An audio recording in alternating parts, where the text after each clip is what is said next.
नमस्कार. नमस्कार. माझं नाव सत्यनारायण मंत्री. मी आयुर्वेदिकचं काम करतोय, दवा देऊन दुवा घेतोय. यांना किती वर्षानं काय त्रास होता त्यांच्या तोंडून ऐकू आणि आपल्या आयुर्वेदिकनं काय फरक पडला. मला गुडघ्याचा त्रास 2-3 वर्षानं होता.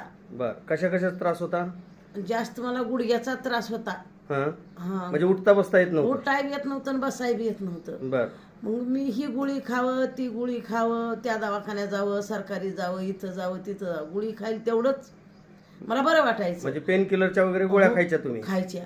किती दिवसानं खात होता गोळ्या. ही 2-3 वर्षानं खात होते. बर, मग आता गुडघ्याचा त्रास होता, उठता बसता येत नव्हतं, फिरता येत नव्हतं तेच त्रास होता मला. आणि गळाटून गेल्यासारखं होतं. लय गळाटून म्हणजे अवसान नसल्याच राहत होतं. बरोबर. मग ही औषध तुमच्यापासून घेतल्यामुळं, आयुर्वेदिक औषध घेतल्यामुळं आयुर्वेदिक औषध मंत्री साहेबांनी आयुर्वेदिक औषधासाठी भरपूर वेळेस म्हणले होते. मला 20 वर्षांनी माझी ओळख आहे, पण विश्वास बसला नाही. विश्वास म्हणजे माझा कत्ताईची विश्वास बसला नव्हता. बरोबर आहे. मग बाय चान्स मला एका दिवशी अशी प्रकष्टाला गोष्ट आली की जावंच वाटलं.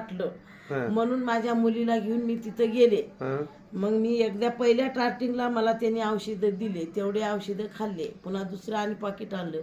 दुसऱ्या पाकिटापर्यंत माझं क्लिअर झालं. पण आता कसं किती झालं, दिवसात फरक पडला तुम्हाला. मला 15 दिवसात फरक पडला. काय काय फरक पडला. गुडघ्याचा, मला जास्त गुडघ्याचा त्रास होता साहेब. बरोबर आहे. उठता बसता येत नव्हतं. आता तुम्ही उठता टकटका म्हणजे काम अशी करायला. रडत होते मी. अरे बापरे.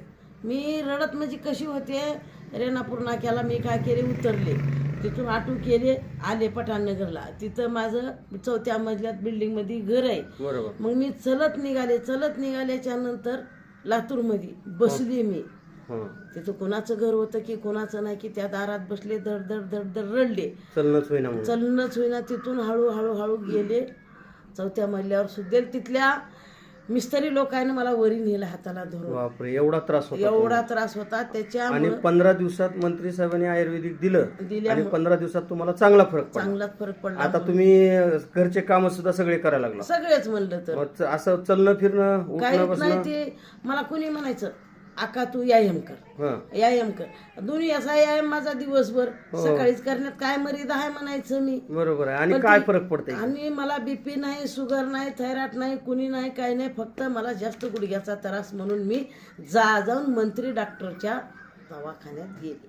आज मंत्री साहेबांमुळं औषध घेतले, फरक पडला का नाही. मग पडला मला. का तुम्ही पैसे दिले, तुमचं काही नुकसान झालं नाही. माझं कधी तीळ मात्र एक माझं नुकसान, 1 सेकंदचं नुकसान झालं नाही. पण तुमच्या शरीराचा फायदाच झाला. फायदा झाला. बरोबर आहे. असं तुमच्यासारखे पेशंट भरपूर परेशान आहेत गुडघ्यासाठी, कमरेसाठी, वातीसाठी. त्यांना काय संदेश देऊ शकता. औषध घ्यावं का नाही घ्यावं. घ्या म्हणून सांगते, पण त्यांना विश्वास बसत नाही. जसं तुम्हाला बसला नाही विश्वास. बरोबर आहे. 20 वर्षाची ओळख असेल त्यांना बसत नाही, म्हणून विश्वास ठेवूनच घ्यावा लागेल ना.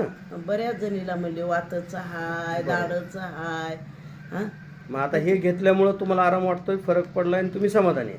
आराम म्हणजे कसं सर, ती 2 जे गोळ्या आहेत संध्याकाळी खाल्ल्या की आरामच वाटतो. आराम म्हणजे डोळाच उघडत नाही, आराम झोप येते. चालतंय. धन्यवाद. नमस्कार.